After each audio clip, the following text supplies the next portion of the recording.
E aí galera, sejam muito bem-vindos a mais um vídeo do canal Marretando. Se é a sua primeira vez aqui no canal, prazer, eu me chamo Launelli e nessa aula nós estamos fazendo mais uma sobre o tema concreto protendido.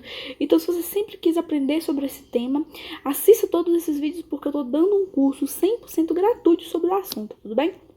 Lembrando, gente, que esse curso é baseado nas notas de aula do grande professor doutor Gustavo de Souza Veríssimo, que dá na Universidade Federal de Viçosa, tá bom? Então vamos lá. Do que a gente vai falar na aula de hoje? Nós vamos falar sobre as perdas de carga e agora das perdas de carga por atrito. Lembrando que na última aula a gente falou das perdas de carga por acomodação da ancoragem, tudo bem? Então vamos lá. Quando a gente tem quando a gente pensa nas estruturas de concreto protendido, principalmente nas estruturas tipo essa aqui, pós-tracionada, nós temos que a cordoalha ela é curva, ela não é reta. E quando eu vou fazer o tracionamento dessa cordoalha para cá e para cá, vai acontecer perdas por atrito. E esse atrito pode ser entre a cordoalha e a bainha metálica, ou entre os cabos e a bainha, ou entre os próprios cabos que serão tracionados, tudo bem? Então, esse tipo de perda por atrito, ele acontece apenas, presta atenção na palavra apenas, em peças pós-tracionadas. Por que, Leonel, isso acontece em peças pós-tracionadas? Na pré-tracionada não tem como isso acontecer, por quê? Essa perda acontece em qual momento? No momento em que a armadura é tracionada. Nas pré-tracionadas, como é que funciona uma viga de concreto pré-tracionada? Você tem aqui a viga, você tem aqui a armadura, essa armadura ela é tracionada. Então a armadura é tracionada e depois ocorre a concretagem. Por isso é que nela não vai acontecer essa perda de carga por atrito, porque essa perda de carga por atrito acontece no momento da proteção e no caso da armadura pré-tracionada, essa proteção acontece antes da concretagem. Outra coisa importante é que essas perdas por atrito são variáveis ao longo da peça. Por quê? Ao longo da peça aqui, gente, vocês percebem que há uma mudança, uma variação aqui na inclinação da nossa armadura. E de acordo com essa inclinação, você vai ter uma perda de força de proteção diferente, uma perda de força de proteção por atrito diferente. E outra coisa importante é que essa perda de proteção por atrito varia não só com o tempo, mas também com a posição dos cabos. Porque a gente vai ver daqui a pouco que de acordo com a inclinação desse cabo aí, nós vamos ter uma perda de carga diferente, tudo bem? Vamos continuar. Para o cálculo da perda por atrito, devemos analisar o trecho do cabo de proteção. Então, vamos imaginar aqui, quando nós temos uma viga, olha aqui como que é essa viga, aqui está a nossa viga, aqui tem os cabos que serão tracionados, tá vendo que eles têm uma certa inclinação? E aí, essa inclinação, a gente pensa que aqui, em relação ao eixo horizontal, ela teria uma inclinação alfa. Sendo que, quando a gente pensa nessa coisa de semelhança de triângulo, é que nós chegamos? Nós chegamos que essa inclinação alfa, que seria essa inclinação aqui, desse cabo de aço que será tracionado, essa inclinação alfa, quando a gente faz uma questão de semelhança de triângulo, você encontra que essa inclinação alfa é igual a esse φ sobre 2 aqui. Tudo bem? Então, esse ângulo alfa é igual a φ sobre 2 dividido por 2. Logo, φ sobre 2, que é esse φ aqui, ele é igual a 2, alfa. Então, esse alfa é o arctangente de x dividido por y. Então, tangente de alfa é igual a y sobre x. Você tá meio perdido? Não fique preocupado. A gente vai chegar lá daqui a pouquinho, que aí a gente vai mostrar isso na prática, que vai ficar mais claro. Mas seria basicamente o seguinte, essa coisa de tangente, arctangente. Por que seria y sobre x? Seria... aqui. Se eu quero saber esse alfa aqui, e aqui tem o nosso ângulo de atrito 90. Tudo bem? Quando eu penso assim nesse aqui, que seria, por exemplo, cateto oposto. Cateto oposto. Vamos chamar de Y. E esse aqui vamos chamar do cateto adjacente, que vamos chamar de X. O tangente de um valor é igual a cateto oposto Y dividido por X. Tudo bem? Perfeito. Vamos continuar. Você tá meio perdido, não precisa se preocupar, porque à medida que a aula vai passando, você vai ver que vai ficando cada vez mais claro, tudo bem? Só que uma coisa que eu percebo às vezes, assim, em engenharia, é que muitas vezes a gente tem dúvidas sobre um assunto, mas não é por conta de um conteúdo de engenharia em si, mas muitas vezes é por conta de uma dúvida que a gente tem no conteúdo, talvez lá do ensino médio ou lá de Física 1, que faz com que a gente tenha uma certa insegurança agora. Por isso, antes da gente continuar nesse assunto de atrito, de perda de proteção por atrito, bora só falar um pouquinho do que seria essa força de atrito, lembrar um pouquinho lá do ensino médio, tudo bem? Vamos lá. Essa força de atrito, pessoal, ela é sempre contrária ao sentido de movimento do corpo. Então, por exemplo, se eu estou movimentando meu corpo nessa direção, vai surgir uma força de atrito sempre no sentido contrário. Tudo bem? Outra coisa importante, essa força de atrito pode ser calculada pelo coeficiente de atrito, pela força de reação normal. Eu sei que muita gente não lembra mais o que é reação normal. Reação normal é sempre uma força, é uma força que surge aqui, ó, devido ao efeito da ação e reação, sempre perpendicular a uma superfície, tudo bem? Então, a nossa força normal vai ser perpendicular à superfície que ela atua, tá bom? Então, a força de atrito, galera, você conseguiria pegar essa força normal, que é sempre perpendicular à estrutura que ela atua, vezes o coeficiente de atrito φ, que vai depender de quão rugoso é a superfície que você está analisando, tá bom? Outra coisa importante é o coeficiente de atrito, que mostra como essa superfície é mais ou menos rugosa, se ela dá mais ou menos resistência ao movimento. E outro conceito importante, antes da gente continuar a nossa aula aqui sobre concreto protendido, é o seguinte, é que mesmo, é o que eu falei da rugosidade, mesmo naquela superfície que aparentemente é muito lisa, ela vai ter uma certa rugosidade. E essa certa rugosidade que ele vai ter, se você for dar um zoom na estrutura, essa certa rugosidade vai ser um impeditivo ao movimento, tudo bem? Então, essa força de atrito, de certa forma, a gente pode falar que ela surge devido às rugosidades da superfície, tá bom? E, finalmente, aqui nós temos um gráficozinho, só para mostrar para vocês como é que funciona essa questão da força de atrito na prática.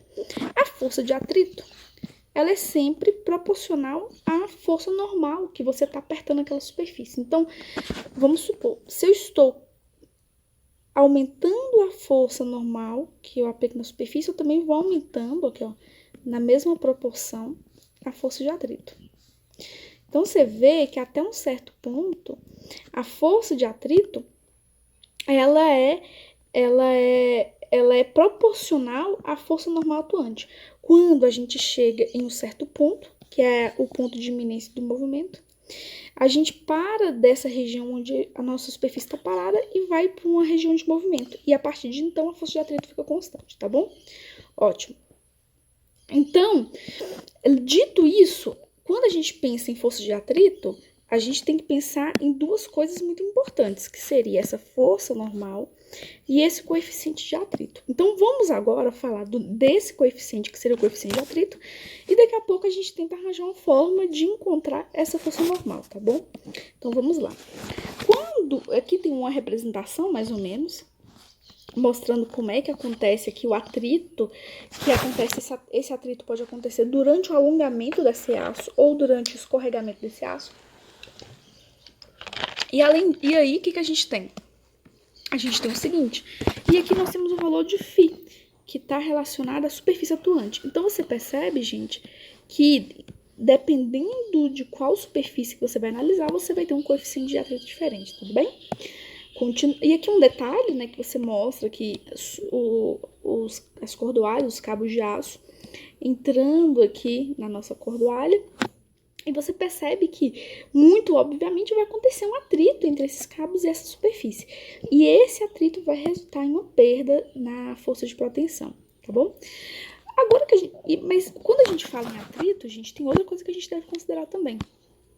Além do coeficiente de atrito, outra coisa que vai influenciar nessa perda de proteção por atrito seria, calma, deixa eu voltar, seria a curvatura dos cabos. Porque quando eu pego um cabo de aço, sempre ocorre dela ter uma ondulação parasita.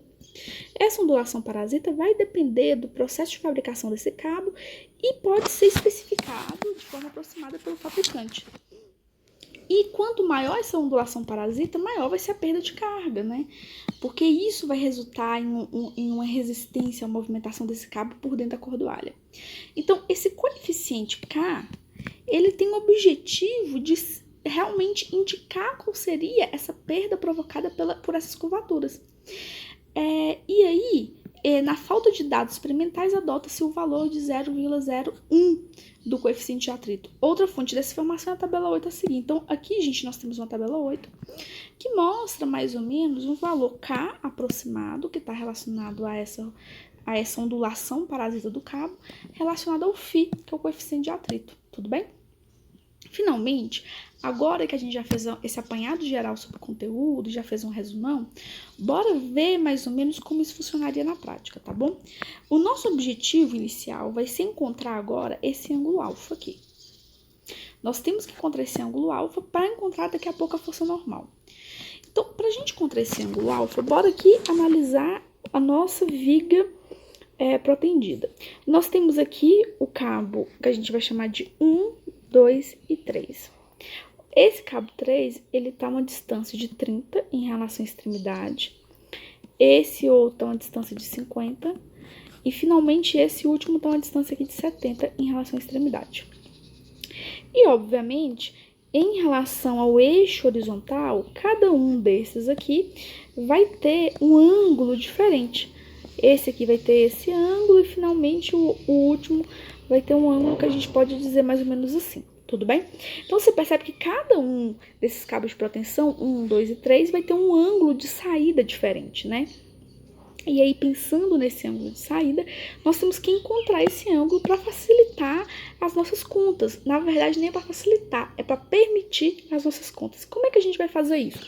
Como é que a gente vai encontrar esse ângulo de cada um deles? Vamos analisar cordoalha por cordoalha. Vamos pensar agora, primeiro, na primeira cordoalha, que seria a cordoalha 01. Quando nós pensamos nessa cordoalha, que seria a cordoalha 01, o que nós temos? Nós temos esse cabo aqui de proteção saindo daqui, desse ponto. E aí, aqui, quando a gente pensa no centro do vão, ele vai ter aqui uma distância de 40.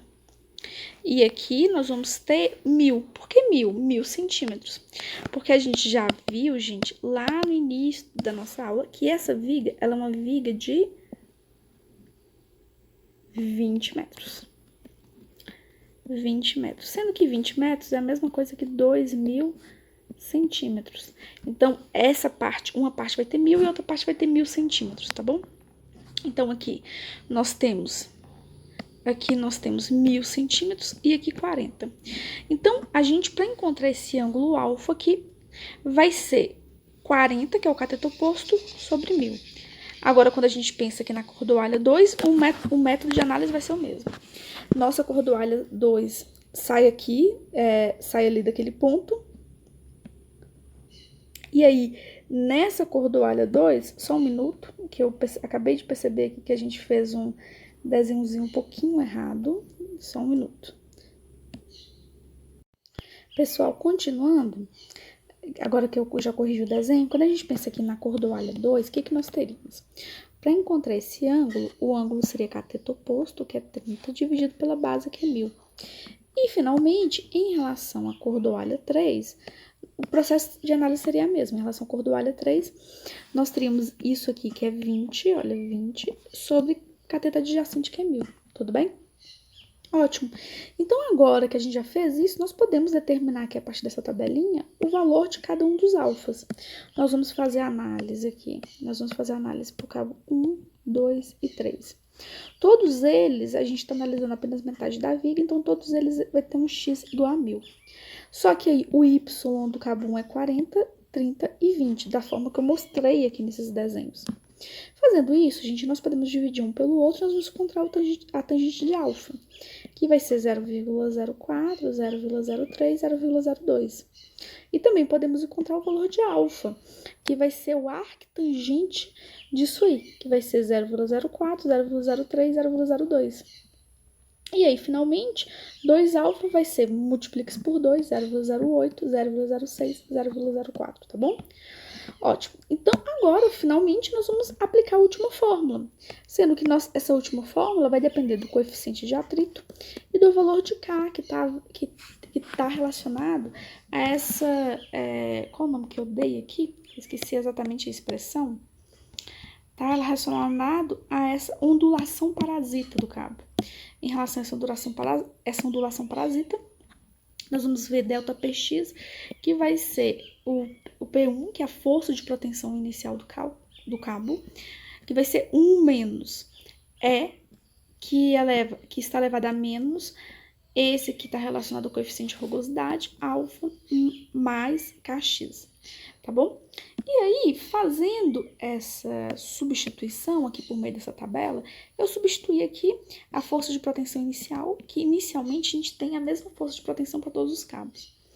Aqui nós temos o ângulo, que a gente acabou de calcular na tabela anterior. Aqui eu fiz o cálculo aqui, ó, do Kx, que é 0,02, 0,02, 0,02.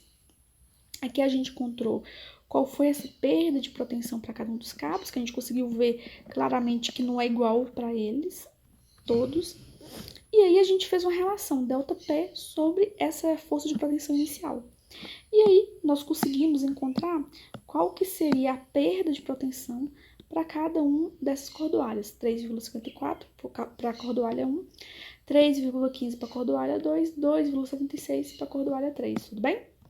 Então, era isso. Na próxima aula, galera, nós vamos continuar esse dimensionamento e nós vamos falar dessas perdas de proteção devido às deformações imediatas do concreto. Então, se você tem curiosidade para saber como é que a gente faz esse cálculo, assiste a próxima aula, tudo bem? Essa aula aqui eu termino por aqui. Eu espero que vocês tenham gostado do conteúdo. E se você gostou, deixa um comentário, que o comentário ajuda muito a aumentar o engajamento do canal. Compartilhe esse vídeo com seus amigos. Até a próxima. Tchau, tchau.